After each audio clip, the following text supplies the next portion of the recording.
Oh, so there will be recording of this lecture, right? Yes. Oh, cool. Thanks. All right. So should we start, Altnay? I think we can start. Okay, good.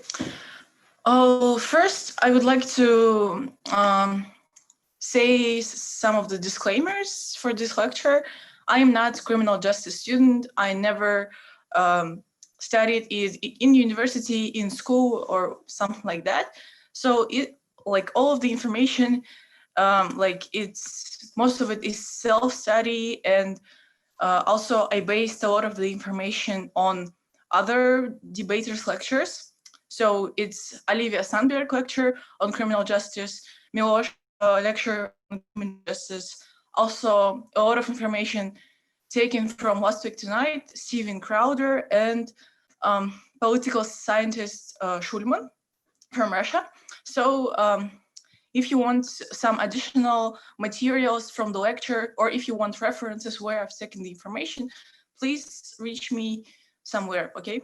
So the most important things in criminal justice debates is like 5 principles of criminal justice, where you, as debaters, need to compare all of them, yeah, in the debates, right? So first principle is rehabilitation. So when we see the criminal offense, when like people committing a crime, probably they have this mental barrier of committing a crime, and they overcome this barrier of committing a crime. And in this case, rehabilitation system should rewind this and bring this person back and to set all those barriers again. Yeah. So the second principle is deterrence. What means deterrence is that if we put someone into the prison or make very harsh punishment, it should deter others and prevent others from committing a crime. So other potential criminals would be afraid to commit a crime at all, right? So this is deterrence. And also, like, deterrence probably should be humane, right? So we don't want capital punishments introduced, right? So it is very very harsh punishment that is not humane and not worth of it, right? So it should be also balanced. The third principle is retribution. So what does it mean? It means like punishment only for punishment, right? So if person committed something bad, if he killed someone, robbed someone, I don't know, did something bad, so he should suffer, right? So the justice should be repaired and balance should be repaired, something like that. So the analogy for that probably is karma. So you want bad things happen to bad people. And this is like general consensus of society. And why, but sometimes it can be but sometimes it's kind of intuitive, but sometimes it's counterproductive, because the more you punish the person, the more rehabilitation is flawed. It's harder to rehabilitate person if the punishment is too high, right? But if we don't care about retribution, probably it's also bad, because we cannot change the norms of society, right? And society still wants to punish person. So in this case, there might be some problems, right? There might be lynching of the person and non-proportional punishment for this person, for example, capital punishment or chopping off some parts of the body, something like that. So we don't want that to happen. We don't want society and people feel that the retribution is not enough for this person, for the criminal. In this case, we introduce this principle. Fourth principle is incapacitation or isolation. So, for example, we don't want serial killers walking around our neighborhoods, and in this case, we need to isolate them from the society. So the dangerous people that are a danger for society should be isolated. It's the fourth principle. And fifth principle is victim closure. So victims are the most vulnerable parts of the society or of this criminal justice system. They've been failed by the state. State never prevented the crime from happening. So victims should feel that victims should feel like the something that the justice being restored and stuff like that. So, but it's also like the double-sided coin, because sometimes the victim doesn't want harsh punishment for the criminal, right? Sometimes victims don't care and just want like isolation from the criminal and stuff like that. So, for example for this is Norway. As we know, Norwegian prisons are very like very humane, and the conditions are very good in Norway prisons, and like people okay with that. They believe that it's okay to have this only punishment, only freedom of movement is taken away from you, and other privileges and other rights are not taken away from you, right? So Norwegian people are okay with that. So in debates, you may also argue that not always victim wants maximum punishment for the criminal. Yeah, and in this cases, for example, in case of Norway, in other cases, and etc. etc. Okay, so any questions about the principles of the justice system? Could you please shortly repeat all 5 principles, the names, because I couldn't write them down. Oh, good. Rehabilitation, deterrence, retribution, incapacitation or isolation, and 5th, victim closure. All right. Good. So you like in debates and in real life, right? You can't have it all. Yeah. So there are some trade-offs that you have to make. Yeah, in criminal justice, you can have both rehabilitation and both like huge distribution, right? Because also, as I already said, the more the punishment, the harder it's to rehabilitate the person. For example, in Norway, the rate of rehabilitation and the rate of reoffending, the rate of rehabilitation is very high, and the rate of reoffending is very low. It's like the rate of reoffending is only like 20%, I think. It's very low compared to other countries. But as we see, the retribution is not so big because like prisoners there don't suffer like at all, right? Here in the debates, we have to compare those principles, which principles are more important. For example, we can compare rehabilitation to victim closure, right? So how can we compare? So it's for example, when we have the victim has some subjective opinion about her harms, about the crime itself, right? And probably she has some like mental damage, mental health damage, physical health damage, and stuff like that.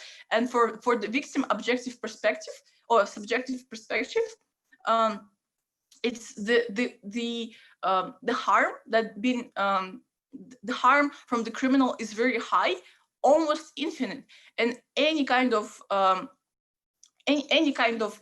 punishment for the criminal won't satisfy her or him, right? Because, for example, even if you kill the criminal, like victim anyway will feel sufferings and maybe some like triggers from the crime itself and stuff like that. So we cannot satisfy victim closure in any way. This is why we shouldn't care that much about it. It's better to rehabilitate the person, since like after rehabilitation, probably he won't commit crime again, and we will protect future victims from this criminal, right? And in this case, we can see that in the rehabilitation case, we have much better chance of succeeding rather than in victim closure, when we have a very low chance of satisfaction of the victim, right? So yeah. And also, we can compare deterrence with the rehabilitation also. So why deterrence is not so important? Oh, let me compare for first why victim closure is important. Oh, it's pretty obvious. It's pretty obvious, actually. You can say that a victim is the actor that was failed by state, that is most vulnerable, that she didn't do or he didn't do anything wrong, right? Um, and the criminal had opportunity to, he has a choice, right? He could have not committed a crime. So in this case, we should care less about the criminal and we should care more about the victim, because we know about her sufferings and we don't know about the sufferings of future victim, and etc., etc. So how we can compare rehabilitation with deterrence? So it's fairly easy, because deterrence is not something that you can actually predict, and something that you can execute on the 100%, right? Because like it's a very psychological thing when criminals are thinking about committing a crime. So when criminals in any system, right, and in any country, when criminal committing a crime, he's not thinking about getting caught, right? So he's thinking that I will get away with that. I will, like, police won't catch me. Like I don't know, I will do something about it, and it will be safe to commit a crime. So in this case, they don't really think about the consequences and don't really think that they will be caught. In this case, deterrence is useless, because like they don't even consider that they would go to prison and there will be like very bad conditions. There would be, I don't know, capital punishment or something like that, right? So deterrence psychologically, like very is not so like effective, right? So this is why we have to prioritize rehabilitation, for example. Yeah, and maybe we can, if we have time, we can maybe do a little exercise how to compare this kind of principles with each other, right? Okay. Also some useful information, general information on criminal justice. And like some principles of criminal justice. First principle is proportionality. Principle is like when you have to understand that if you commit a crime, small, like minor crime, right? For example, steal something from the shop, right? Shoplifting. Probably the punishment will be way less than for committing, for example, I don't know, for murder, for example, right? So if you pose more threat and you cause more harm to the society, you get more punishment. So it is at some sense so should be proportional.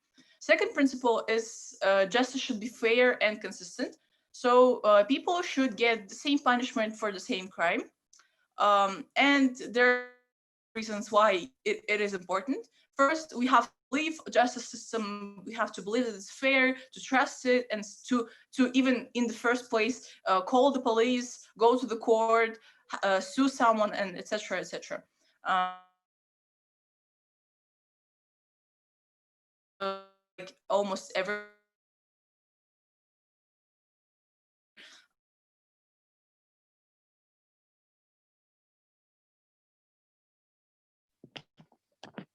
Sorry, am I the one who doesn't hear her? No, I'm No, problem. no, me too. I think she will leave the conference and enter again. Okay.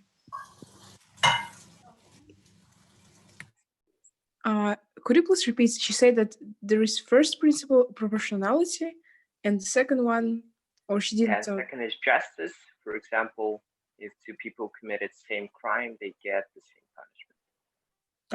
Okay. Thank you.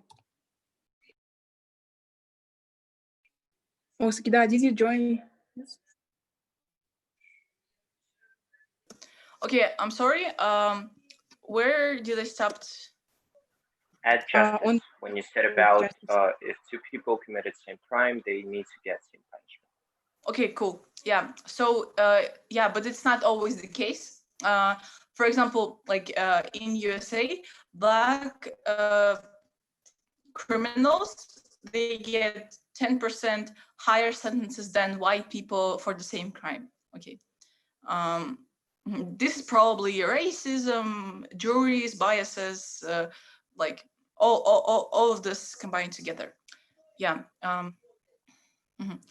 All right, so the third thing I want to talk about is time. So the time is important in the justice system. So for example, you want like a crime, if crime happens, you want to punish criminal and or isolate criminal as soon as possible. Yeah, so it shouldn't be like long delays in courts, in investigation, and etc. etc.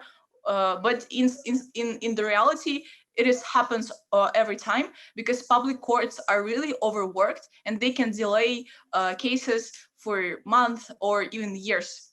Yeah. So people. So why it's important? Because first reason is that evidence becomes not effective over time. For example, victims can forget testimonies, can forget about the crime scene, and their testimonies can become inconsistent. In these cases, they are less persuasive for juries and judges, and they're less likely to punish a criminal.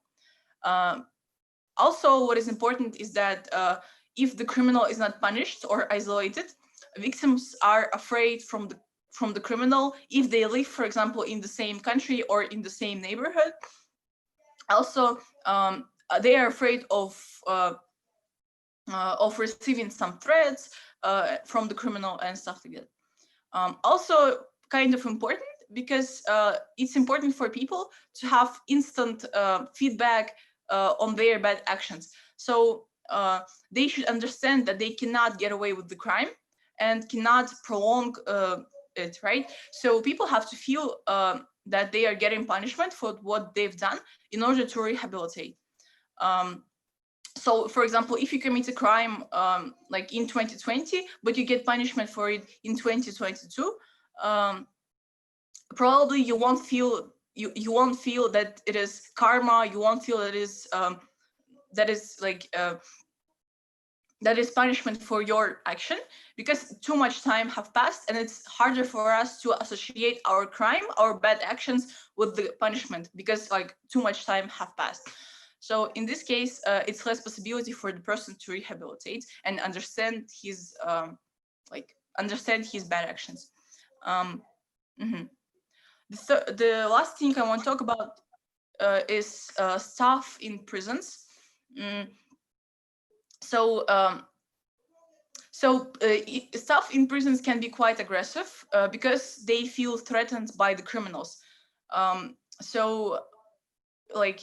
Because they want to always preventively protect themselves, they are maybe overly aggressive, or maybe I don't know, or also because of the biases, they are not so well. They are communicating badly. Maybe they are swearing on the criminals or shouting at them, and it is also very bad because it hardens the process of the rehabilitation and not allowing to connect with the people and to treat them humanely, stuff like that. So let's go. And what we will talk about more specifically in this lecture is, first is prisons, second is courts, and third is police. Yeah. Good. Oh, I lost it. Oh, okay. Prisons. So generally, prisons are very expensive. And what does it mean is that government spends a lot of time for prisons. It's not very good because people are people are angry when there are a lot of money spent on prisoners, because why we should spend so much money for people that committed crimes. We don't care about them because they are guilty of something. So we should not spend a lot of money for them and should not give them good conditions and stuff like that. So so in these cases, we can see that it's very hard to renovate the prison system because society doesn't want that. Society doesn't want Norway prisons to spend a lot of money for it, right? So, and countries, this is why in status quo, countries moving away from the prisons. For example, for the minor offenses, they are offering criminals community service instead. And yeah, they are offering community service instead for the minor crimes, and to lower the amount of people that are in prisons, because in status quo prisons are also overloaded. So in this section, we will discuss 3 case studies of the prisons. First is very good case study, Norway. Second, about the Central American prisons that are really bad. And third, something in the middle, prisons in the United States. Also, we'll talk about prisons in Russia and criminal justice in Russia, also very interesting. All right, so Norway. So as I already said, lowest offending rates, nearly 20%. So how is it happens? What are the features of the prison in Norway?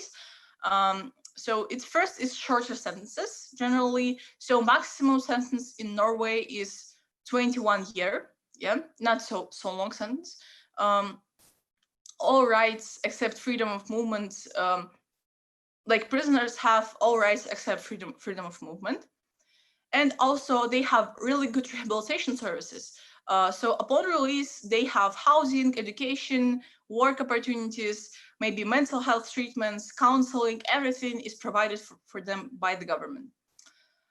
So several examples. For example, they have island prison where prisoners can go around the island, very low security prison, where like you have huge freedom there. But it also has some kind of like restrictions. For example, for bad behavior, you like sent to the normal prison in Norway. Also, there are policies where you can spend the weekend with your family. Spend a weekend with your family. Also, there are opportunity in prison to spend some time with your partner. Also, there are weekend prisons when you can go. So for minor offenses, you can go to the prison only for weekend, and you can save your day job, for example. So you work like 5 days a week, and for the weekends you go to the prison. Why is it the case? Because like it is perceived that on weekends we commit we commit a lot of crimes on weekends because we are not working, we don't have like stuff to do, and we are socializing, and there is like higher chance of committing a crime.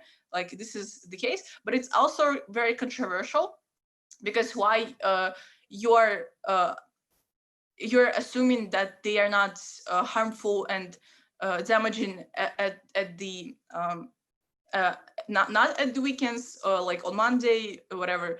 Yeah, so it is also pretty controversial, but according to statistics, it kind of works, right? So also, but Norway system is not perfect, and you cannot just copy paste it in every country, because, for example, like dark side of this system is that Norway is the only country ever in the world to release serial killer. They released serial killer from the prison, and in status quo, I think he is like monitored by the police, by the services, and stuff like that. So also pretty controversial.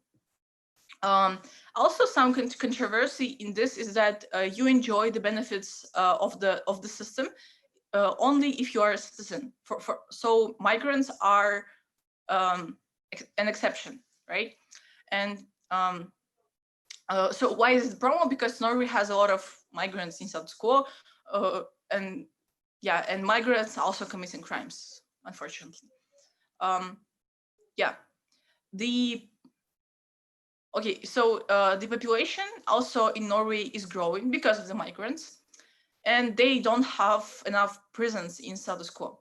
Their prisons are not enough for the current population. That's why they are renting prisons from the Netherlands. Also maybe some harms in the future, some threats in the future for this. Okay, let's go to the Central American prisons. So this is like the worst prisons in the world. They are very overpopulated. It's like horrible. Some prisons overpopulated. They have like 5 times over the capacity of the prisons. So in such kind of prisons, people take shifts to sleep because there's not enough space. Yeah, they are just like packed really tightly in the very small space. So what are the consequences? It's bad for rehabilitation, right? So if you don't have conditions, if you are not socializing, if you are suffering, right, you will never rehabilitate, you will never understand your like you will never understand why something that you committed is bad, why you have to change, etc., etc.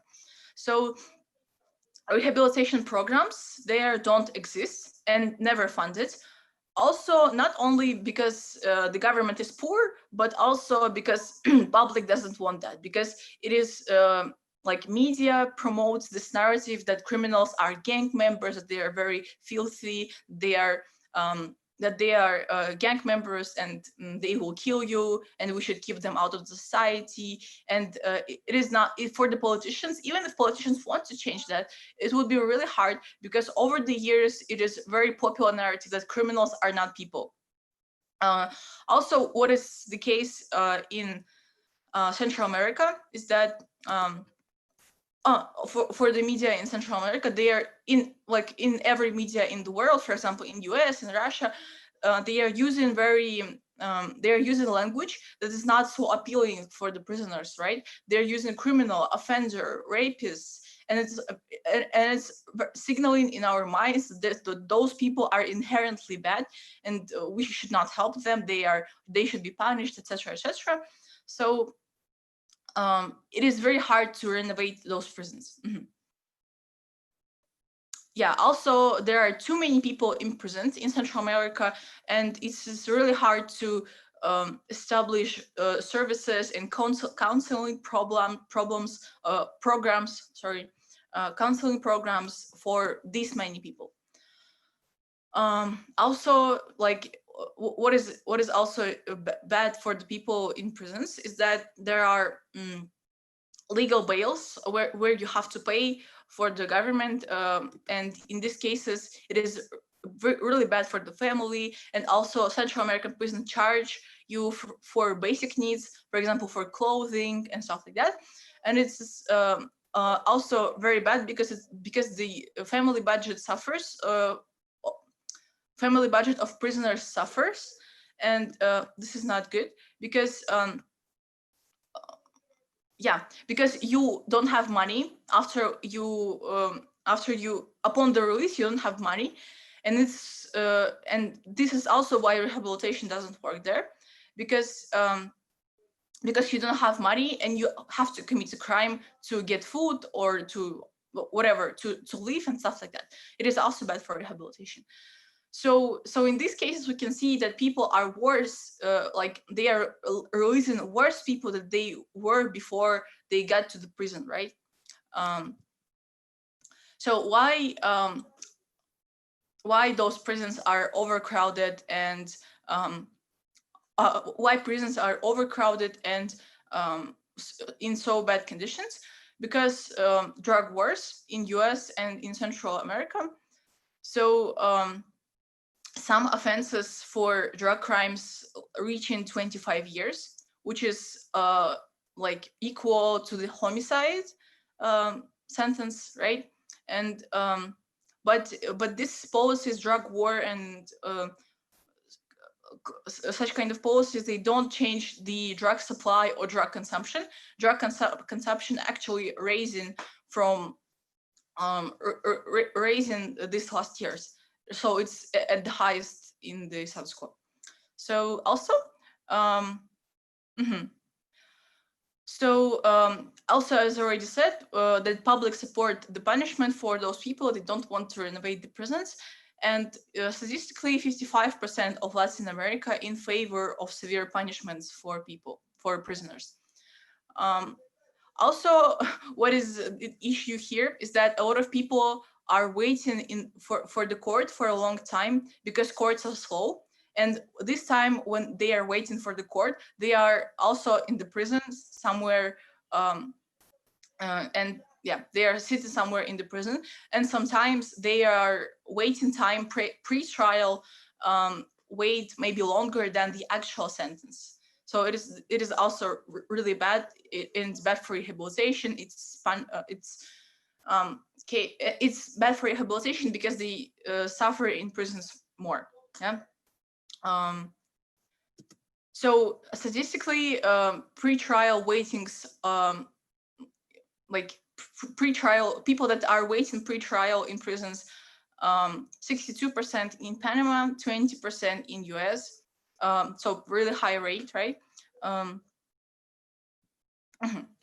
And also the last problem of the Central America prisons is that prisons are very secure and you cannot influence them because you can't see what's inside them. So you cannot, journalists, local NGOs cannot go inside the prison to help prisoners, to do something good for them, right? So this is also the issue because government doesn't want journalists there and stuff like that. But some countries are getting better with that. For example, Nicaragua released 8,000 people, 8,000 prisoners that were charged for minor offenses on parole. So, in this case, there was no increased crime. There was no increased crime for that. So it is also pretty cool because you released 8,000 prisoners and there was no increase in crime, and probably this kind of stuff does work, right? So we should release, like, we shouldn't keep prisoners of minor offenses for too long in prisons. It's just not so effective. Yeah. Okay, let's talk about the US. It's also a very interesting case. US has 5% of world population, but 25% of prison world population. So why is this the case? Because of drug crimes and drug wars. Yeah. So why is it so bad? Why was it so bad? Like during the drug war. So in US, you get 5 years for cocaine, like for very small dosage of cocaine if you carry it with yourself.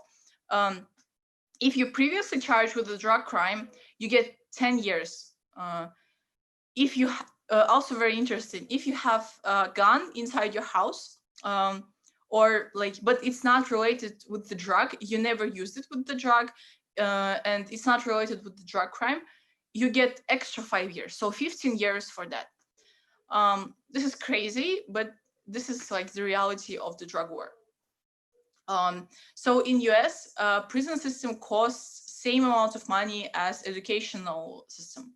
So this is really bad because like a lot of people are in prisons, a lot of people don't rehabilitate and just like wasting money, wasting their time and suffer there and don't rehabilitate, right?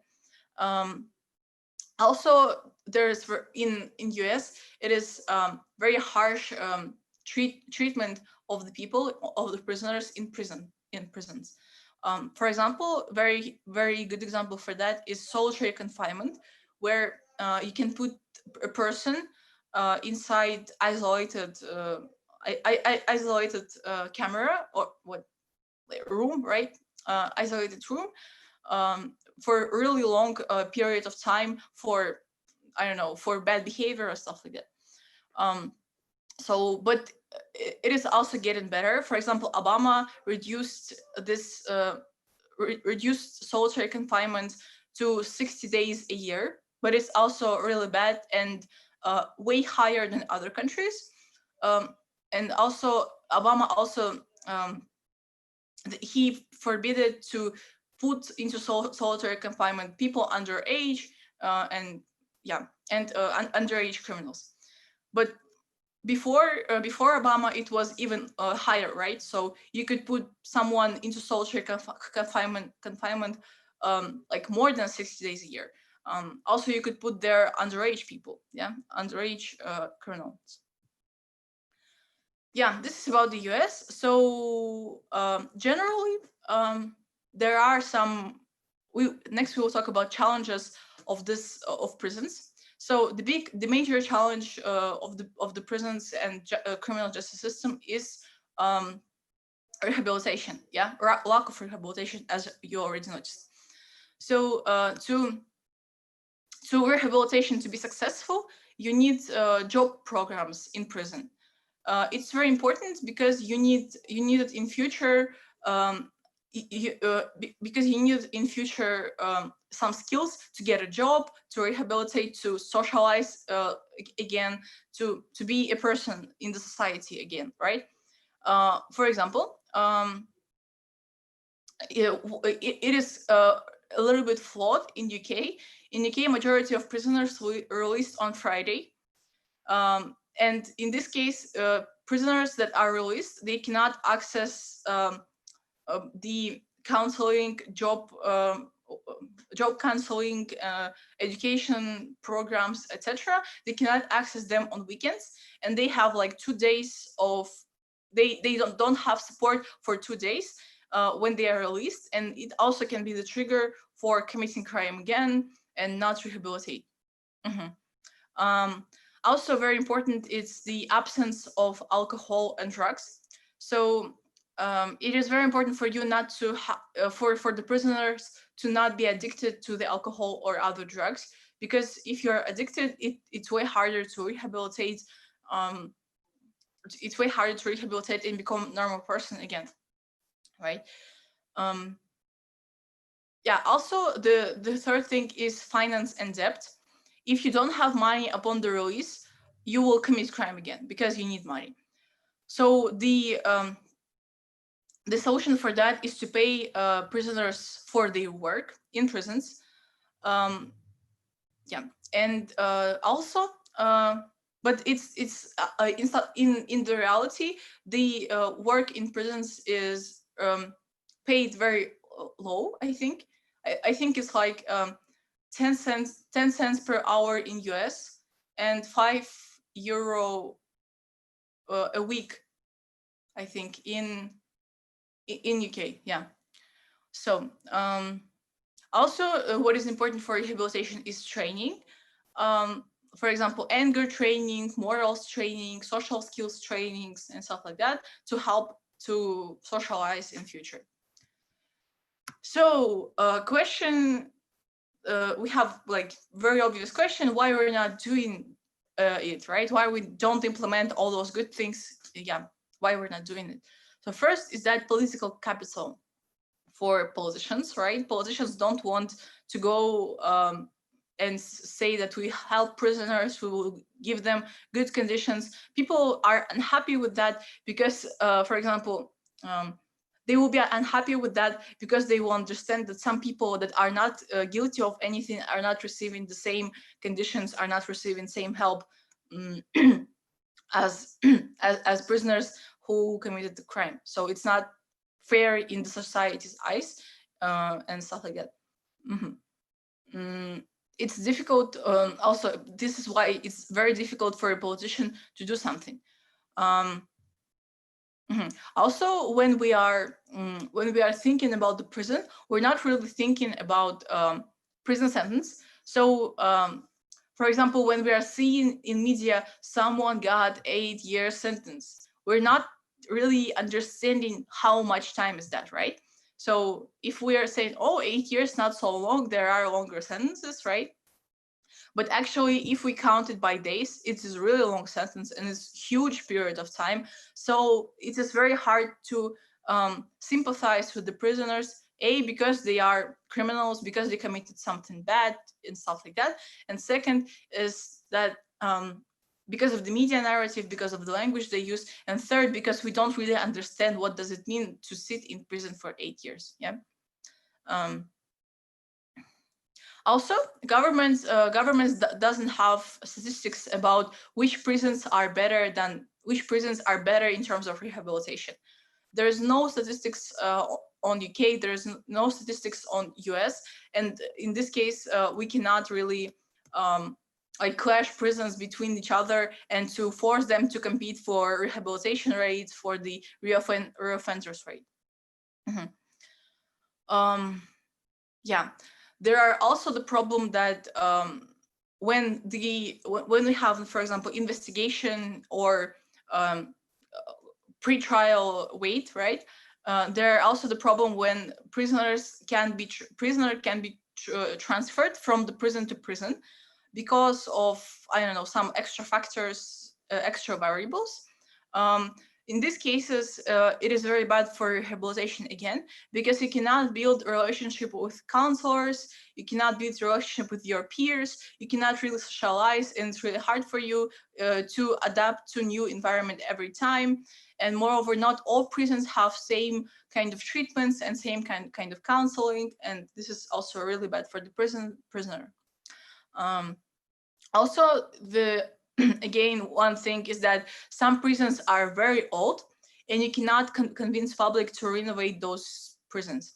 What does it mean is that, for example, there is no Wi-Fi, there is no internet connection or other technology. So it is bad for staff because they cannot access that while they're working. Yeah. It is bad for prisoners because when you have Wi-Fi and when you have internet connection, you can feel yourself more independent, and you can, for example, connect with your relatives, connect with your friends outside of the prison, right? Good for rehabilitation because you tend to socialize more. You have like aim in your life. You have some close people that you are connected with, and it's also good for rehabilitation.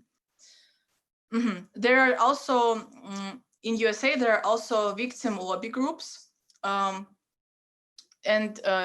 victims' rights activists, where and they are not allowing government to, for example, lower the sentence for certain crimes. And it is really hard for the government to pass something like that because victim lobby groups will interfere and will like protect their rights, stuff like that. Yeah. So for some crimes for some crimes there are really unnecessary high punishment and high sentences. Okay, let's talk about let's talk about one moment. Yeah, clashes. Let's talk about some of the things that also related to the prisons. So so prisons, why prison is so harmful for your rehabilitation? Because it takes away the prisoner's identity, and you are taken away from your interaction, from your work, from your you're not feeling yourself productive for society, and you're feeling this antisocial environment in the prisons when there's a certain hierarchy, when there's a lot of gangs, and minorities are also really very vulnerable. Ethnic groups also very vulnerable there. Also, staff is not paid enough in the prisons, and they either feel corrupted, they're either corrupted or feel threatened by the prisoners, and this is why a lot of this is why staff can like bring drugs into the prison, and this is bad for the prisoners because they cannot get rid of the addiction they have, and it is less rehabilitation.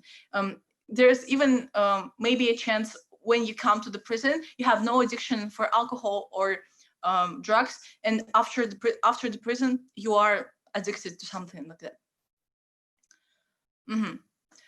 So generally speaking, work and education is good because and there are some good examples when charities interfere. For example, there's charity in UK that sell art of prisoners and give the money back to the prisoners, and prisoners can save money when upon the release they have money to I don't know, to spend, and it is also again good for rehabilitation because they don't have to commit a crime to get money, right? So there are also restaurants that are working where workers are prisoners, and generally UK wants to incentivize companies to hire prisoners. Yeah, also, as I already said, minimum wage in prison in UK is €5 for a week, and this is very bad because you cannot really save money to save them upon your release for your release day, because you are spending this money for stuff in the prison. For example, I don't know, papers, clothing, some food, maybe cigarettes, stuff like that. Yeah. Some countries also don't have obligation to pay for the work, and workers or prisoners, they work for free, almost as slaves. For example, China is such country. Okay, let's discuss like one motion about this clash about working. This house would intensify companies to take prisoners as their workers. So what can we say on pro? Yeah. Oh, there's a question. What do you think? Which is better, treating people as mental health issue or criminal offense? I don't understand this question. Maybe you could rephrase it. Maybe it's my English. May I ask also a question? So, for example, when an employer is employing a person, does he know already, like, for example, when I'm released from prison, is there any document on my ID card or somewhere else which shows that I am an ex-prisoner? Yeah, in Kazakhstan, for example, in Russia, I'm not sure about the US and other countries, but you have to provide in almost every cases, you have to provide that you didn't have crime offenses in your past. So there are records of you in the government. So you have to bring this spravka to your employer to like provide that you are never been sentenced for something like that. Yeah.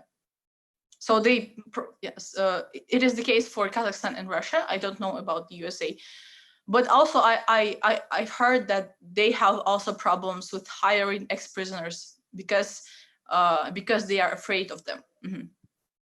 Okay, okay, let's continue. This house would intensify companies to take prisoners as their workers.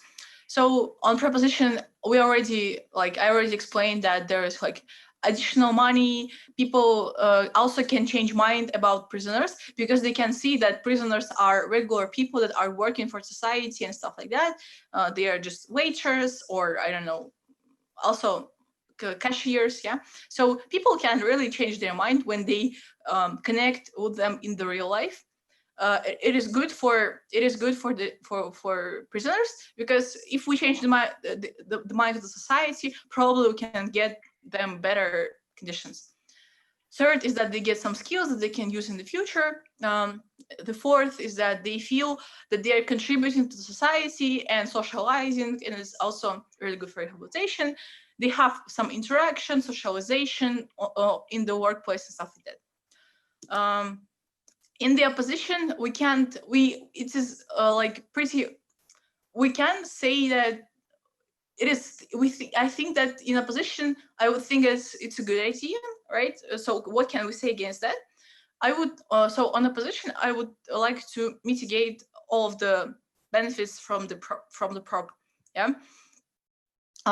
So so probably in the case of so probably if we implement this motion, the help from the companies will be help from the companies will not be so effective because the help will get not the ones who need it the most, right? So why is it the case? Because companies may be selective. They maybe will not take murderers or people with the mental health issues and stuff like that. So we probably will take financial criminals over violent criminals because they don't want their service to have all those people. So in these cases, we are not getting rehabilitation for those who need it the most, and and we are like increasing inequality inside the prison. So also the second part is that companies will probably treat them poorly. They will be a close eye on them, and maybe there will be some humiliation because of the bias of society.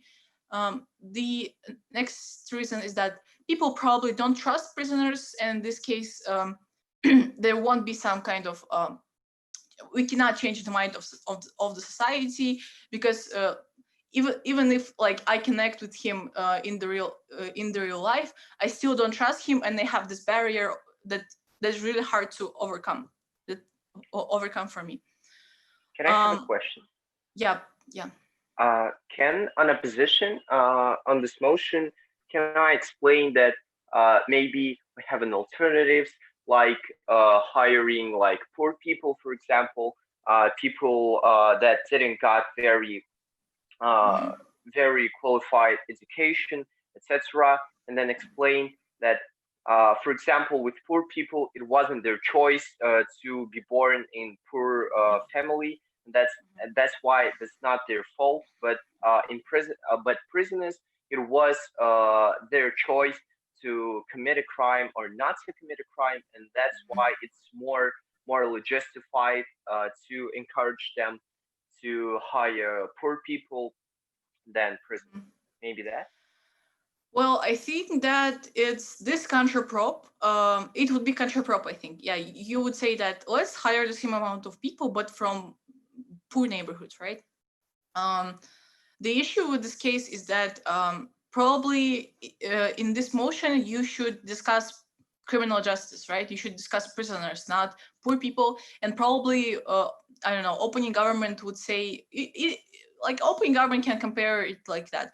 Look, if we don't rehabilitate prisoners upon the release, they will kill a lot of people. They will, I don't know, steal a lot of money, and it will be additional harm to society. While those poor people are pretty harmful, and we shouldn't care about them. We shouldn't rehabilitate them and stuff like that.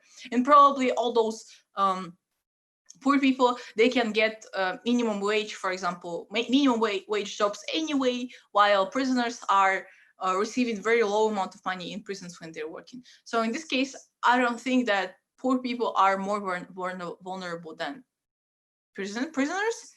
And also, it is not so relevant to the motion, because the motion is about prisoners, right? Where so I would say that on the opposition side, you shouldn't incentivize companies at all, right? For hiring prisoners, you should leave it as status quo. But it is fair contraprop. I think it could be implemented, but I think it's not strategically very good. Yeah. Okay, thank you. Okay. Yeah. The next reason is that prisons are that you cannot change the mind of society. Why is that? Very basic reason is that prisoners are stealing jobs from like regular people. Next is that victims are feeling uncomfortable around prisoners because they have bad experience with prisoners, criminals, and stuff like that. It might be not okay for customers or for co-workers, for the managers, and it might be really traumatizing. So in this case, not so good, yeah, for other people. Also, something about punishment, additional info. So yeah, so in prisons, if you get if you involve into the fight, or you manage to get the drugs from the outside world, it is for the prisoners, it's very easy to extend investigation for weeks or months. To, for example, they plead not guilty, and if for that they really and in these cases the like prison have to prove that they are guilty, yeah. And in these cases, there will be a court, there will be a lawyer, etc., etc., the whole procedure, right? So in this case, it can extend into the months. Why is it bad? Because also, as I already said, it's very important to have it's very important. Time is very important, and you should not extend the investigation and court and etc., etc. It becomes even more important when prisoners have their sentence is almost ended, and they commit the crime in prison. And if the like investigation is extended, like it is not finished when the prisoner is released. But even if the investigation is confirmed and court ruled that he is or she is guilty, you cannot punish the prisoner because he is already free, yeah. And there is law that you can punish prisoner only if he inside the prison, yeah. So the second problem is that you cannot extend prison sentence as punishment. So if you want to extend prison sentence, you need to get external people from the outside world, some lawyers, some juries and judges and stuff like that, and it also causes delays. Yeah, and also I forgot to mention that in some states in the US there is capital punishment, but for example, in some debates, opposition may claim that capital punishment is not so harmful. There is like just injection. There's just like a small injection, and you will not feel anything. But I would for this I would recommend to watch Last Week Tonight episode about lethal injections. Like to make it short, he said that lethal injections, even though they are perceived as humane, they are still very harmful and painful for a person, because sometimes some drugs are expired, or they don't really work, and it is like people describe it as something like fire in my veins. So it's really painful, and it's not really humane to kill people anyway. So yeah. So if opposition claims that lethal injections are harmless and people don't feel anything and it's really humane way to kill a person, no, it's not. Yeah, period, right? Yeah. Okay. Good. Let's discuss the who should run the prison clash. So it's about, for example, private and public prisons. Yeah. So actually, private prisons are not so bad. So 20% of UK prisons run by private sector. And why is it pretty good? Because you have this general argument about privatizing things. Yeah, increase of efficiency. They are competing with each other. So they have some innovative measures of rehabilitation. For example, some prisons, they are intensify good behavior by rewarding good behavior, not only punishing for bad behavior, right?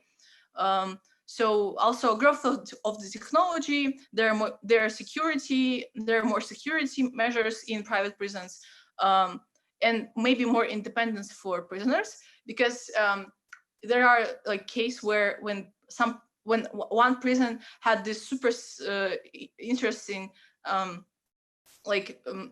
technology implementation, when if the technology spots the crime, or not the crime, the fight in the prison, the algorithm tries to separate those prisoners from each other. For example, this prisoner eats their lunch in the different amount than the other, so to mitigate fights and conflicts. Also very interesting. So may I ask? Yeah. So private prison, how are they funded? Like, as the majority of prisons are funded by the taxes collected from the government. How private funded, right? Yes. Yeah. So government pays private prisons to tender, right? I also have a question. So government pays for every individual prisoner, yes? So it means that the higher number of prisoners are in the private prison, yes, the more money they get, and that means that this causes lobbying of Yeah, you're right. So this is yeah, you're right. So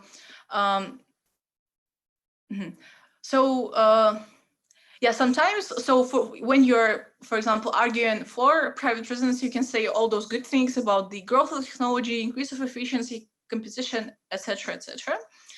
But for example, in UK, there are very good cases when private prisons do work and they have really high rate of rehabilitation, stuff like that. But in US, private prisons are awful. Yeah. Because there are several reasons. Staff is poorly trained, so staff don't know how to communicate with prisoners, how to behave around them, and stuff like that. So they are really unqualified. the next is that those private prisons are very punitive. So they for every extra bad behavior of the prisoners, they punish really harshly, and this is really bad for rehabilitation. Also, lobby groups and prison officer unions, they are blocking for they have interest, yeah, in keeping the amount of prisoners higher. So, for example, in California, there was a there was a bill to reduce the amount of people in prisons, but those lobby groups, as I already said, prison lobby groups and prison officer unions, they they blocked the policy in California. Also, there are clashes like government versus prison wardens' autonomy. For example, who should make decisions about prisons, who should distribute budgets, hire someone, human resources, stuff like that. So government or prison wardens. So there are like also a very simple clash. Prison wardens know best because like they have all the I don't know, they have a lot of information about their prison. They know how to I don't know, behave around the prisoners. They know the needs of the prison, stuff like that. And this is why we should give them opportunity to manage the budget, manage the human resources and stuff like that. But on the other hand, prison wardens feel very threatened, and they may be extra punitive. They may get they may apply harsh punishment on the prisoners because they feel threatened.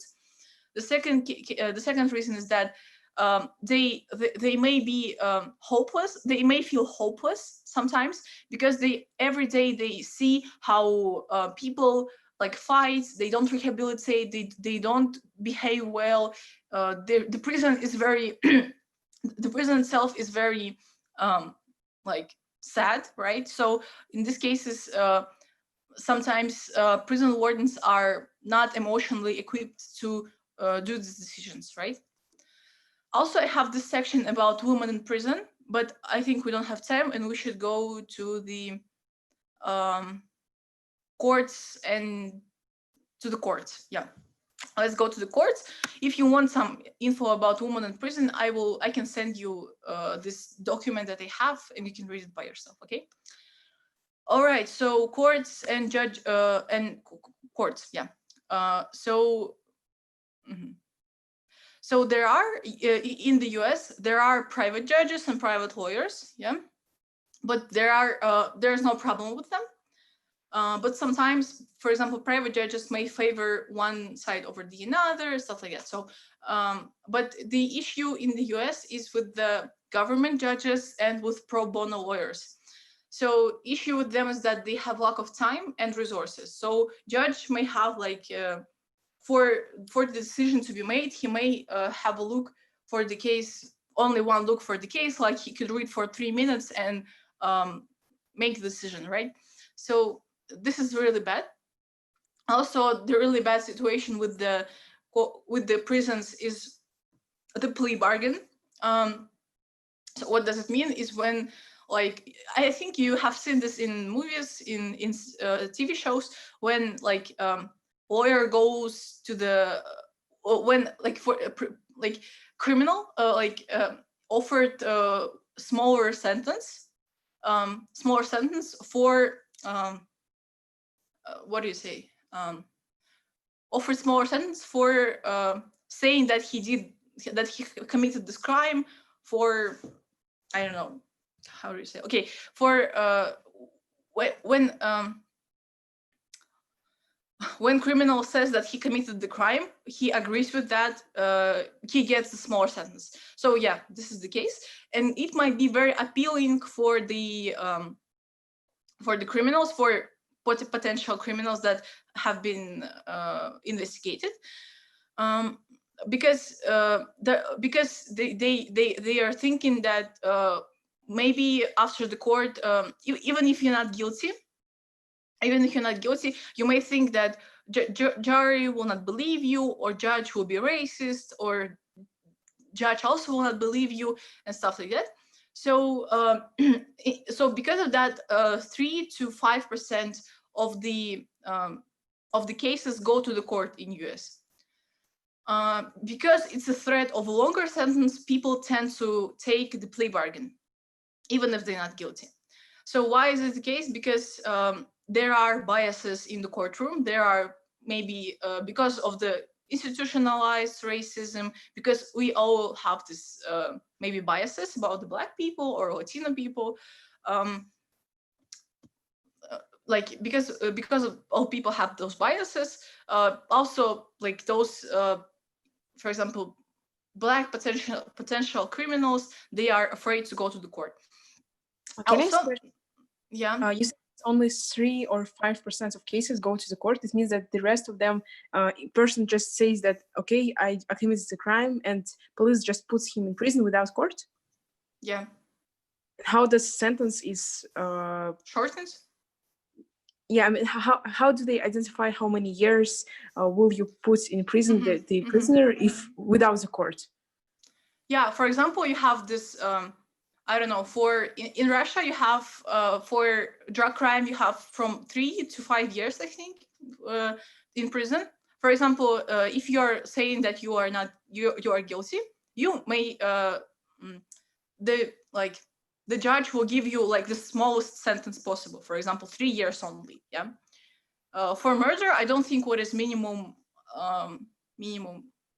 sentence for that. But also, if you committed a murder, or people think that you committed a murder, you say, yeah, I'm guilty, and they give you the smallest sentence possible from the range that you have. So yeah. Okay. Maybe this is the case almost always. Also, sometimes even like Black people, Latino people, they have their own biases about people, and they may think that other people have biases even if they don't have biases. Yeah, so they are thinking that courtroom is 100% biased and there's no chance of leaving the courtroom and stuff like that. So, but sometimes it's not the case. Sometimes judges are not racist, right? They are objective, and those perceived biases of judges and jury also affect the decision making of the criminal. Yeah. So racist courts. We already talked about racist courts. Let's talk about racist police. Yeah. So there are some policies that are. Okay, no. Let's talk about courts in Russia first. Yeah.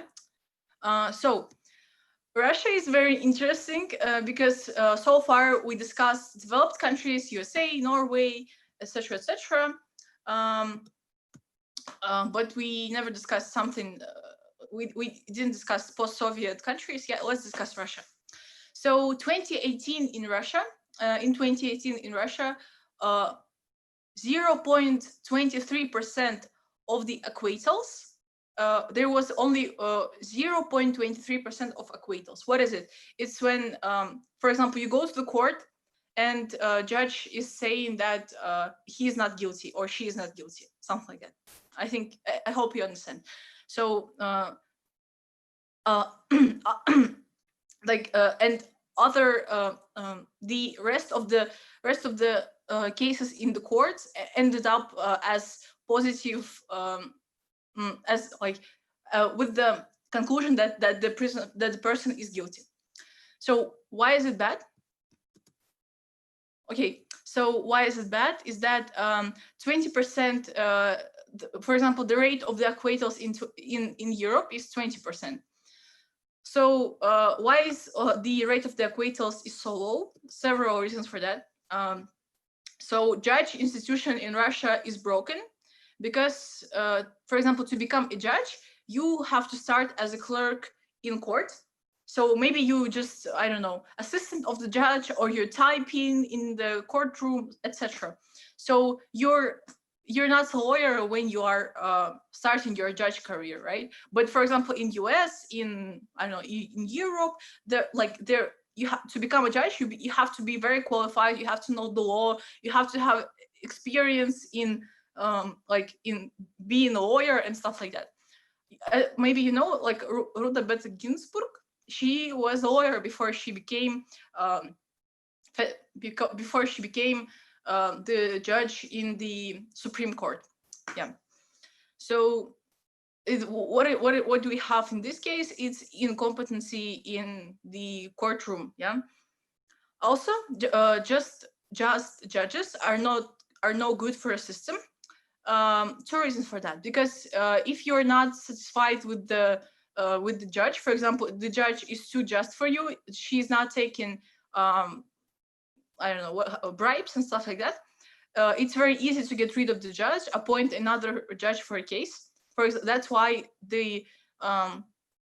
just judges and fair judges are not so, what do you say, are not so popular, right? Something like that. So the second case is that the judges that are in favor are corrupted. So probably they take a lot of bribes. They are very rich and stuff like that. So they are privileged, like compared to the judges that are fair and not taking bribes. So this is not fair position for those who are good judges, and that's why you don't want to go to the Russian justice system, because it is flawed, because it is corrupted. Yeah. Also, the situation with prisons is also very bad in Russia, because they have the same problem as the US. They have this 2 to 8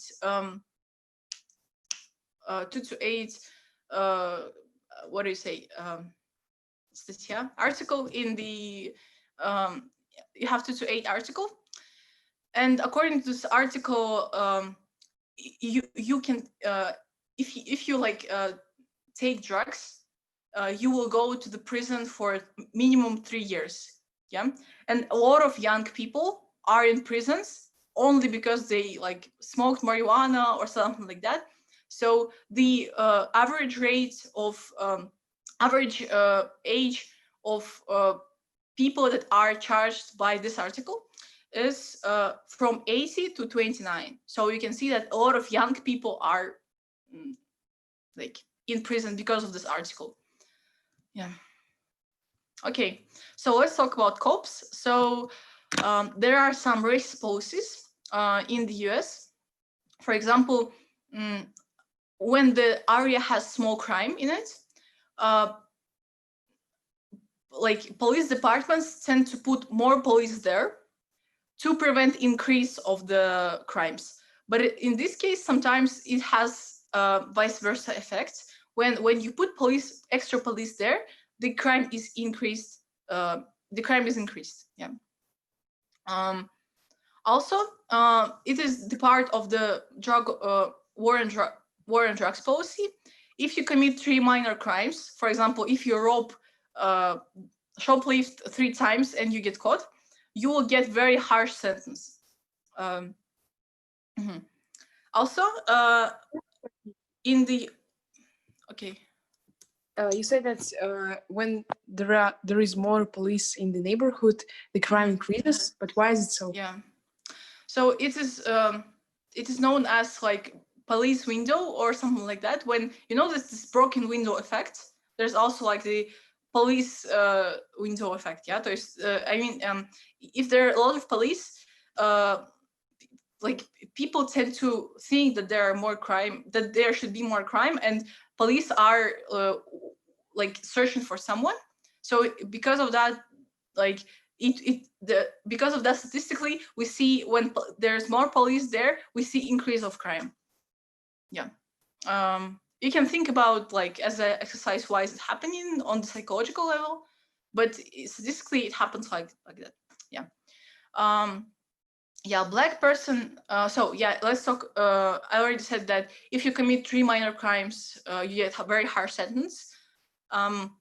Also, black person has a 32% chance to go in jail in USA. So if you're black in USA, there are 1/3 of a chance to go to the jail. This is a very high rate for you. Yeah.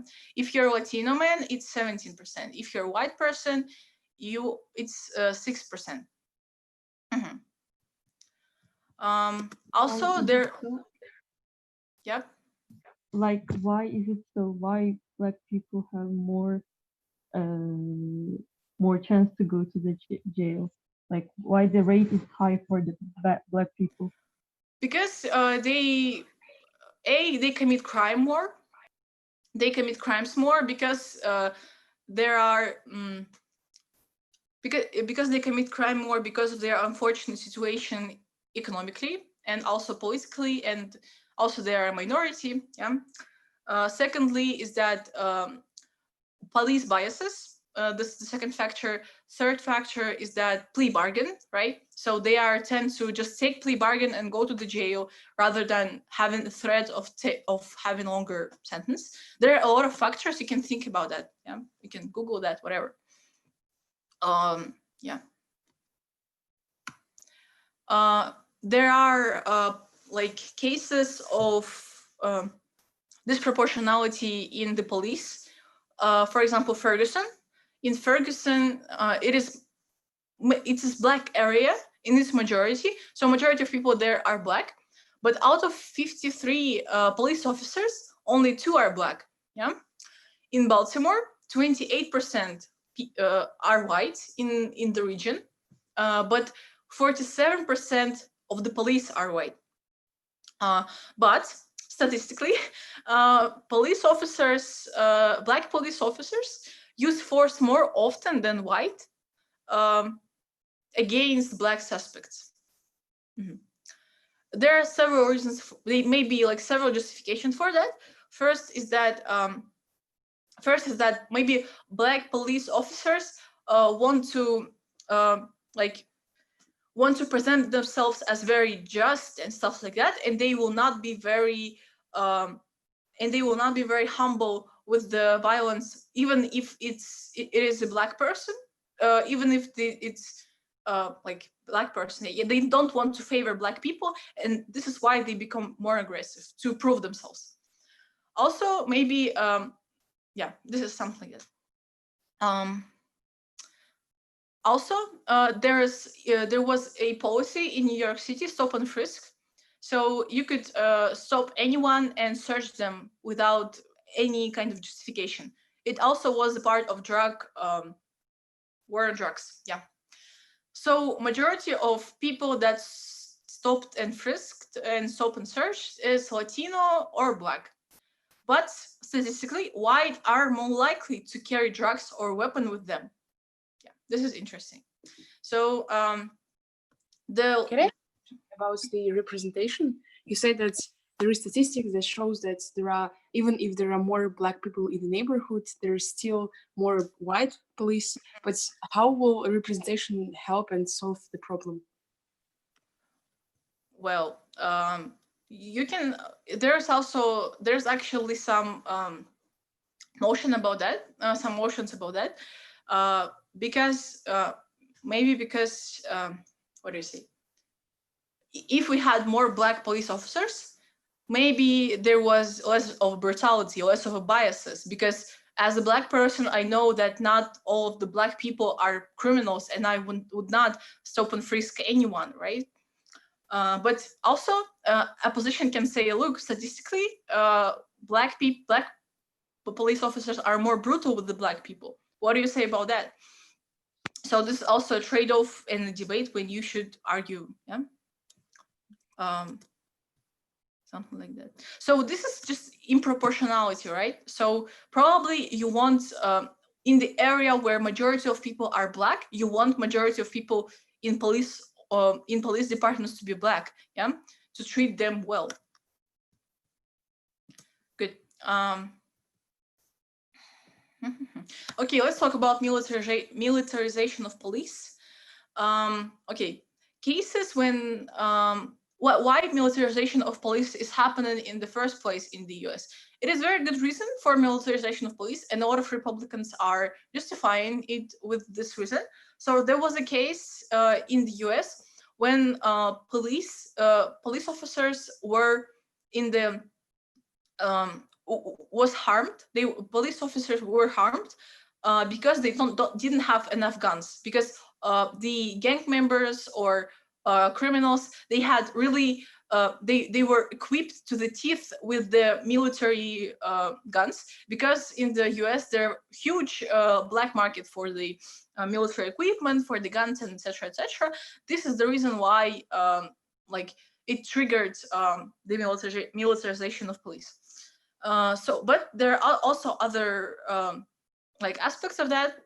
So, for example, equipment from they have a lot of equipment from army.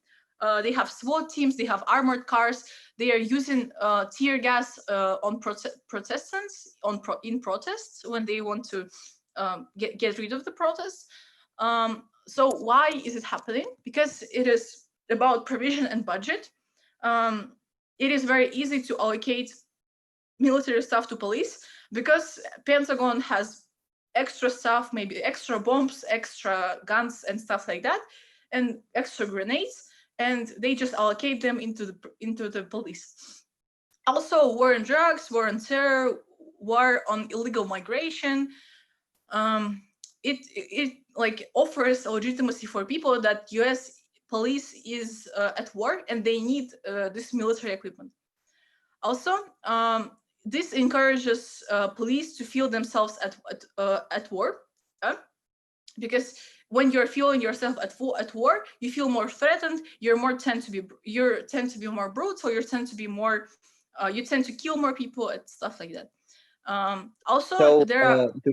I'm sorry. Can I have a question? Yeah. So, if the more I'm armed, the more I'm trying to use these guns and use violence, right? Because Yeah. I feel like I'm at war. Yeah, but also it is not also the only. It is not only about the equipment, right? So police could have just not used that, right? It is also about maybe some propaganda from the government, maybe some mass media enforcement of war on drugs, war on terror. So we are in the war, and police should feel themselves as soldiers, right? They are our protectors, and they not only public feels that they are at war, but also policemen feel that they are soldiers that have to protect the citizens, and that's why they tend to apply war rules, yeah, in the like in New York or in cities, stuff like that. Yeah? Okay, so the also very good, very like big factor to it is that they have military training from military departments. Also, they have like very awful police trainings where like where a trainer he teaches how to psychologically overcome yourself and kill person. Yeah. Also, because they have military equipment, they have opportunity to raid houses for no reason. Why this military the military tactics and military equipment is bad for police? Because it makes each case more dramatic, so more things can go wrong. For example, children.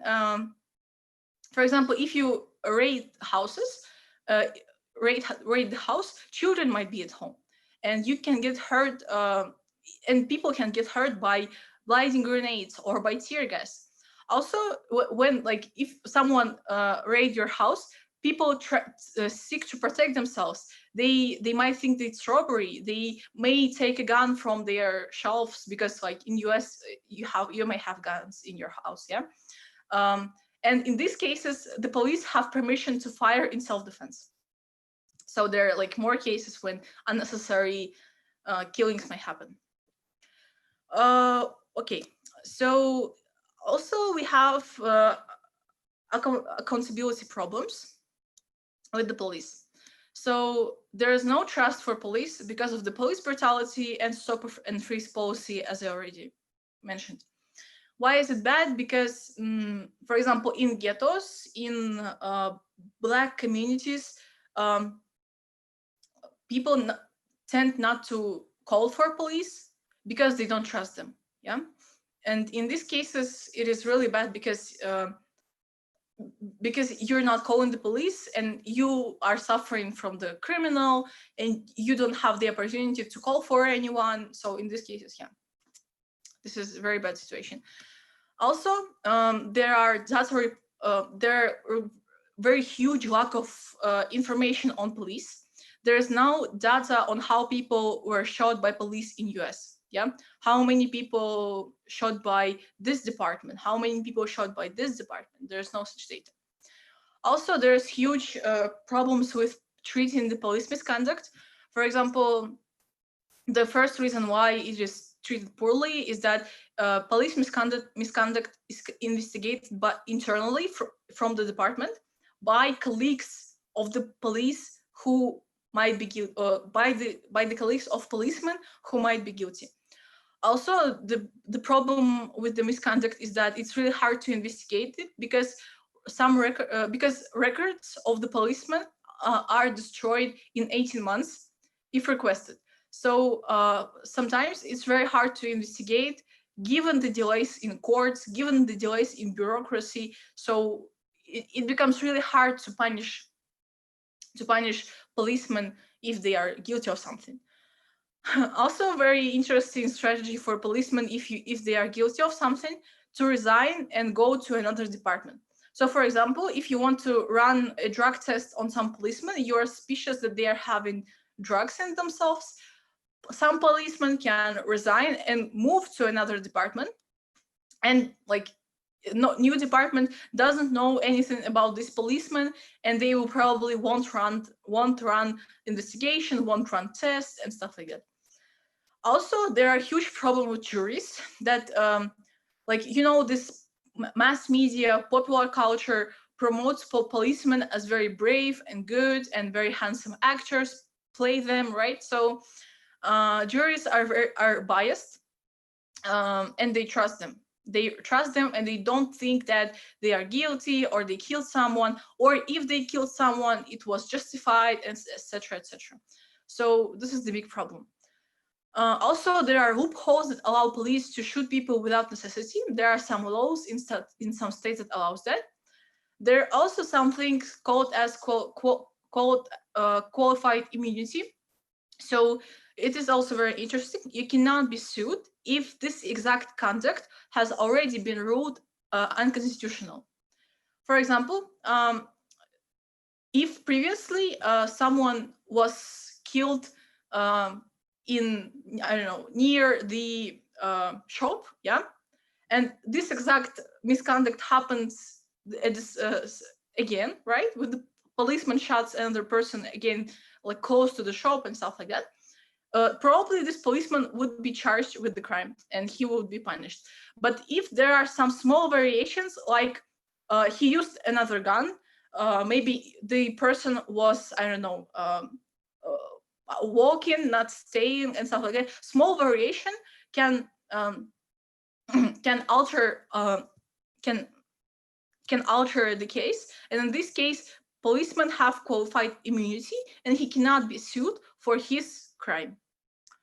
But there are chance to reconsider this policy. There are I think that they reconsidered it. They applied it to the House, and also there are a chance that it will get to the Supreme Court. Mm-hmm. Okay, so how can we solve this thing? Is that one solution is to have body cameras. When police had body cameras, it was the drop of the 60% of use of force was spotted. Also, what is worth mentioning about the police is police unions. So police unions fighting for the fight against the reforms. It is because of the police unions, it's very hard to discipline the policemen, because police unions they tend to protect their members, and they are protecting their members, so meaning policemen. And what they're doing, if the police misconduct was ruled against their member, they are extending courts. They are protect these people when there is a misconduct. So ultimate threat from the police unions may be that to pull back and let the crime continue. So police unions can threat courts, people, police departments, and say that, look, if you're not releasing this guy, the whole police department in New York won't go to work tomorrow. So you will have purge in the city of New York. So it is a huge threat, and this is why police union is so powerful in this case. But there is opportunity to like go past the union if the federal government do something, right? But it's problematic because we have Donald Trump in status quo, right? Who is in favor of militarization, who is in favor of police, etc., etc. I think that's it. I will probably send you this document, and you can read it if you want. But it's kind of it is written with my language. Maybe you won't understand it. If you don't understand something from this document, please contact me. I will try to explain you. And lastly, I'd like to answer some of the questions that were in the Google form. So about the genetics, the question is that genetics, they have a role in our actions, but can they be used in a court? I think no, you can't use genetics in court, but sometimes it is the case. For example, biases, right? You have this bias against Black community, and juries can rule higher sentence, right? For in this case. So yeah, there is no such kind of thing as determinism in justice system. There's also a opportunity, a chance that you are not guilty in ideal world, right? But there's like genetics is not connected with the criminal justice. The second is that moral dilemmas from the side of police and officers and prosecutors. Yeah, so I think that police and prosecutors, they are pretty justified with what they do because of the propaganda, because of the all hailing in the mass media, in pop culture. They're feeling themselves as soldiers at war that protecting American citizens, and they are pretty justified, and they don't have moral dilemmas inside them. Maybe Black policemen have some kind of moral dilemmas inside them because they might feel discriminated against. Also, they might feel that they should help their fellow Black community, but they cannot do that. They have to be harsh. They have to follow this. They have to follow this ideal image of the policeman as in the cinemas, right? Maybe this is kind of internal clash that they have, but I don't think that they are feeling guilty for doing something, right? For doing their work, because they feel that it's honor to the police work. All right, I think we don't have much time. If you have maybe questions, I can answer them very quickly. Elina, do you know about how do the judges make decisions based on precedents? And for example, for the past 200 years, there were a lot of cases when, like racist cases, when Black people got higher punishments, but in status quo, can the judge change the precedent, change the punishment if he thinks that this was a racism? Okay. Well, so precedents are a case for US, but not a case for the rest of the world. Yeah. The precedent system, like if you don't know, like precedent is that the same case was the decision for the same case in the past was like the same, yeah, was it, and in this, if you have the same crime or the same case in status quo, we can apply same decisions or same measures for it today. So yeah, it is broadly used in US, yeah, precedent thing, but sometimes it may be contradictive, yeah. Sometimes some precedent may contradict over another. So what do we choose? How judges decide that? I think that judges have special trainings. They are very experienced. Exception, more importantly, in US, judges are pretty qualified, yeah, and they base their decisions on the law and on the precedent. Also, they also people, yeah, and they sometimes, if it was a hate crime, for example, terrorism, or someone killed person because he is LGBT, yeah, sometimes judges may be overly punitive with these people because it's a hate crime. Yeah. What else? And I think judges can overrule the precedent if the precedent was the context of the precedent was different. Yeah. So, for example, the precedent happened in the I don't know,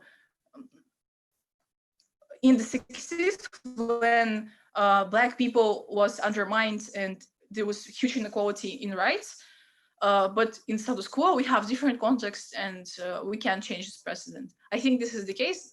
I don't think that, I don't know the exact info on that, but I think this is logical. Yeah. Okay.